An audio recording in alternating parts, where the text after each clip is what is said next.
जाएगा। और अब भारत ने तय कर लिया है कि टाइम टेस्टेड पार्टनर ही सही और सच्चा पार्टनर है, लिहाजा पुतिन के वेलकम के लिए रेड कारपेट दिल्ली में तैयार है।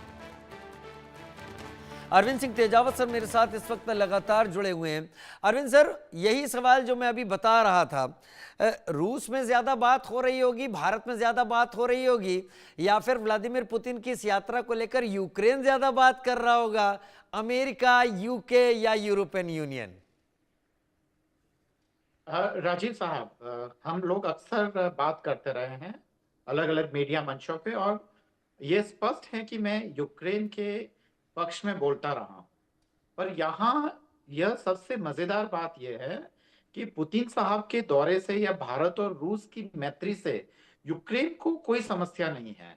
और यहाँ तक कि जब मोदी साहब ने वोलोदिमीर जेलेंस्की साहब को जब फोन किया था, तो उन्होंने कहा था कि भारत और रूस की दोस्ती वो समझते हैं। पर बात यह है कि भारत अगर चाहे तो वह दोनों ही देशों में शांति कराने में महत्वपूर्ण भूमिका निभा सकता है। उसके बावजूद जेलेंस्की साहब ने एक और बात बोली कि अमेरिका को यह समझना चाहिए कि केवल भारत पर दबाव बनाने से और केवल भारत को यह कहने से कि वह पेट्रोलियम खरीदना बंद कर दे और यूरोप और अमेरिका लगातार अपने स्वार्थ के हिसाब से अपनी रणनीति तय करे, तो यह ठीक नहीं है। यह कहना, और वो भी यूक्रेन के राष्ट्राध्यक्ष का कहना, काफी बड़ी बात है। दूसरी तरफ भारत और रूस की दोस्ती किसी से छिपी हुई नहीं है। बावजूद मोदी साहब ये कहने की हिम्मत रखते हैं कि यह युद्ध का दौरा नहीं है। और आप देखिए कि अगर मोदी साहब रूस के दौरे पे जाते हैं तो वो हमारे यहाँ के लोग वह यूक्रेन के दौरे पर भी गए हैं। तो बात यह है कि भारत यूक्रेन और रूस में दोस्ती चाहता है और वह काफी ईमानदारी से कोशिश करना चाहता है, जबकि पश्चिम अपने स्वार्थ के हिसाब से यह सब कुछ करना चाहता है, जो अपने आप में वाकई एक देखने वाली बात है। मुझे लगता है कि यूक्रेन के संदर्भ में भारत और रूस की दोस्ती और भारत की नीति को इसी संदर्भ में देखना चाहिए। राजीव वाकई साहब। अभी हम जो तस्वीरें दिखा रहे थे, हम एक बार फिर उन तस्वीरों को दिखा सकते हैं। थोड़ी देर में प्रधानमंत्री नरेंद्र मोदी का काफिला निकल चुका है और शायद मेरे ख्याल से अब वो पहुंचने ही वाले हैं टेक्निकल एरिया, जो कि पालम का टेक्निकल एरिया है, जहां पर स्वागत किया जाएगा व्लादिमीर पुतिन का। और व्लादिमीर पुतिन के स्वागत के बाद आगे जो कार्रवाइयां होनी हैं उस पर बातचीत शुरू होगी। एम्बेसडर गौरी शंकर, मैं उसी बात पर लाना चाहता हूं जिस पर आपने भी इशारा दिया था और जिस पर अरविंद सर ने भी इशारा दिया था।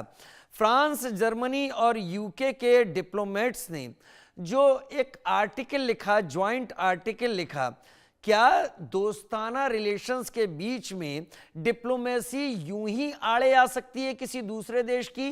क्या ये डिप्लोमेटिकली जो एक डिप्लोमेट को इम्यूनिटी होती है कि वो अपने कंट्री के लिए कोई भी बात किसी भी देश में जाके रखे और उस पर कोई एडवर्स एक्शन ना लिया जाए, लेकिन क्या ऐसा कभी हिस्ट्री में किसी देश में हुआ जो आज हुआ है? क्या वो डिप्लोमेटिक रूल्स का एक अवहेलना की तरह तो नहीं है? मनोज जी, ये बिल्कुल डिप्लोमेटिक रूल्स का उल्लंघन है पूर्ण रूप से। क्योंकि ये जो अमाउंट करता है कि आप किसी दूसरे देश के अंदरूनी मामलों में दखल अंदाजी कर रहे हैं। तो ऐसा जो है कि हमारी जो भारत की विदेश नीति है उसको आप दूसरी तरह से प्रवाह में लाना चाहते हैं, उसके ऊपर कुछ इम्पैक्ट करना चाहते हैं। यहाँ के ऐसे बहुत से लोग हैं भारत में जो नहीं चाहते होंगे कि रूस के साथ हमारे संबंध बहुत प्रगाढ़ हों। उन लोगों को इस तरह के आर्टिकल से जो है ना एक नई वो ऊर्जा मिलती है और उसको बढ़ा चढ़ा के पेश करते हैं। तो ये पूरी तरह से देश के अंदरूनी मामलों में दखल अंदाजी है। ये डिप्लोमेटिक नॉर्म्स के बिल्कुल अगेंस्ट में है और ऐसा होना नहीं चाहिए।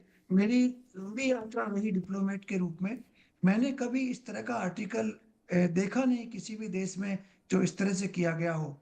इनफॉर्मली जरूर कुछ लोग आपस में चर्चा कर लेते हैं, बात कर लेते हैं, लेकिन फॉर्मल रूप से एक आर्टिकल किसी बड़े इंग्लिश डेली में पब्लिश किया जाए, मैंने कभी ऐसा देखा नहीं है। तो ये बिल्कुल गलत है, इनको करना नहीं चाहिए था। मैं जब पुरानी बात पे चल रहा था तो एक पॉइंट और मैं ऐड करना चाहूंगा। वो ये है कि हमारे और रशिया के जो संबंध हैं वो जो है वो पूरे टेक्नोलॉजी ट्रांसफर और को प्रोडक्शन से इंटीग्रेटेड हो। सिर्फ हमारा सेल और